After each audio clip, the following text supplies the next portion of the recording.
అసలు గ్రంథపు చుట్ట ఎగిరిపోవడం ఏమిటి? ఎగిరిపోతున్న పుస్తకం దేనికి సాదృశ్యం?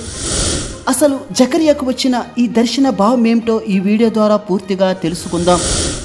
జకర్యాకు వచ్చిన ఈ దర్శనం జకర్యా గ్రంథము 5వ అధ్యాయము 1 నుంచి 4 వచనాల వరకు వ్రాయబడింది. అందులో మొదటి 2 వచనాలు ఒకసారి చదువుదాం. నేను మరలా తేరి చూడగా ఎగిరిపోవు పుస్తకం ఒకటి నాకు కనబడెను. నీకేమి కనబడుచున్నదని అతడు నన్ను అడుగగా, నేను 20 మూరల నిడివియు 10 మూరల వెడల్పును గల ఎగిరిపోవు పుస్తకం ఒకటి నాకు కనబడుచున్నదంటిని. ఈ లేఖనాన్ని మనం క్షుణ్ణంగా పరిశీలించినట్లయితే జకర్యాకు దర్శనంలో ఎగిరిపోవు పుస్తకం ఒకటి కనిపించింది.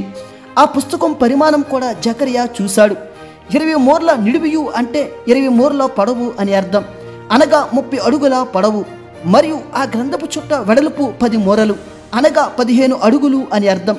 ఈ గ్రంథపు చుట్ట ఎంత పెద్దదో జకర్యా తెలుసుకున్నాడు కాబట్టి ఈ గ్రంథపు చుట్ట విప్పబడి ఉన్నదని మనం గ్రహించవచ్చు. జకర్యాకు కనిపించిన ఈ గ్రంథపు చుట్టు కొలతలు సొలొమోను ఆలయం మంటపం యొక్క కొలతలు ఒక్కటే.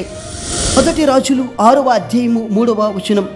పరిశుద్ధ స్థలము ఎదుటనున్న ముఖ మంటపము మందిరము యొక్క వెడల్పును బట్టి 20 మూరల పొడవు, మందిరము ముందర అది 10 మూరల వెడల్పు.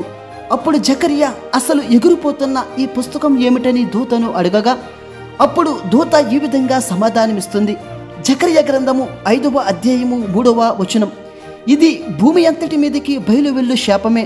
దానికి ఒక ప్రక్కను వ్రాసిన్న దాన్ని బట్టి దొంగిలు వారందరూ కొట్టివేయబడుదురు. 2వ ప్రక్కను వ్రాసిన్న దాన్ని బట్టి అప్రమాణికులందరూ కొట్టివేయబడుదురు. ఈ లేఖనాన్ని మనం పరిశీలించినట్లయితే ఎగిరిపోవు గ్రంథపు చుట్ట ఖచ్చితంగా శాపాన్ని తెస్తుంది. ఎవరికి అంటే భూమి అంతటి మీదికి అని వ్రాయబడింది. భూమి అంతటి మీదికి అంటే యూదుల మీదికి శాపం వస్తుందని అర్థం. ఎందుకు శాపం అంటే ఆ గ్రంథపు చుట్టలో ఒక ప్రక్కన దొంగిల వారు కొట్టివేయబడుదురు అని అక్కడ వ్రాస్తున్న దాన్ని బట్టి అర్థమవుతుంది. అంటే అక్కడ ఏమి వ్రాయబడ్డాయి అంటే మోషే యొక్క 10 ఆజ్ఞలు మరియు నియమ నిబంధనలు వ్రాయబడ్డాయి. ఆ ఆజ్ఞల్ని ఎవరైతే దొంగిలించారో అనగా అతిక్రమించారో వారు కొట్టివేయబడతారు. మరియు ఆ గ్రంథపు చుట్టలో 2వ ప్రక్కన వ్రాసిన దాన్ని బట్టి ఆ ప్రమాణికులందరూ కొట్టివేయబడతారు.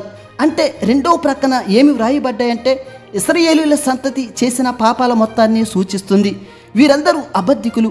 అంటే ఎగిరిపోతున్న గ్రంథపు చుట్టలో ఒక భాగంలో 10 ఆజ్ఞలు, మరొక భాగంలో ఇశ్రాయేలు సంతతి చేసిన పాపాలు వ్రాయబడ్డాయి.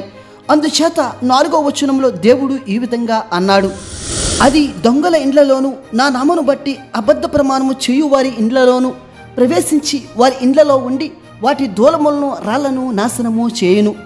ఇశ్రాయేలు సంతతి చేసిన పాపాలను బట్టి ఎవరైతే ఆజ్ఞలను అతిక్రమించి అబద్ధ ప్రమాణాలు చేశారో వారి ఇండ్లు నాశనం అవుతాయని దేవుడు ఈ లేఖనం ద్వారా సెలవిస్తున్నాడు. అటువంటి అబద్ధికుల ఇండ్లలోనికి ఈ గ్రంథపు చుట్ట ఎగురుతూ వారి ఇండ్లలోనికి ప్రవేశించి వారి ఇండ్లను నాశనం చేస్తుంది. ఈ ప్రవచనం నెరవేర్పు పూర్తిగా అంత్యకాలంలో నెరవేర్చబడుతుంది. దీన్ని బట్టి ఇప్పటి క్రైస్తవులు కూడా అప్రమత్తం అవ్వాలి. ఆజ్ఞాతిక్రమమే మహాపాపం అని లేఖనం సెలవిస్తుంది. కాబట్టి ఆయన ఆజ్ఞ ప్రకారం జీవిస్తే మన ఇంటికి ఈ గ్రంథపు చుట్ట ప్రవేశించదు. అప్పుడు మన ఇల్లు దీవెనకరంగా ఉంటుంది. ఇంతటితో ఈ దర్శనం ముగించబడింది. జకర్యాకు వచ్చిన మరిన్ని దర్శనాల గురించి గతంలో వీడియోలు చేశాను. ఎవరైనా చూడని వారుంటే దయచేసి చూడగలరు. దేవుడు మిమ్ములను మీ కుటుంబములను దీవించును గాక. ఆమేన్.